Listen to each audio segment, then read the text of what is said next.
Now you should open the Wi-Fi, Bluetooth and location, and then open the app, add device. Next step, confirm, and then you should not press it.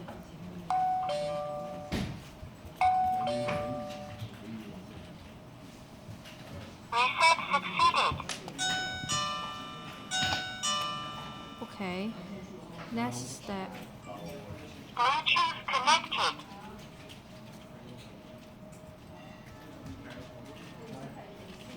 Network connected. The device is being bound. Please wait. The device is bound successfully and can be used. okay, it's successfully, and then you should click completed. You should try this.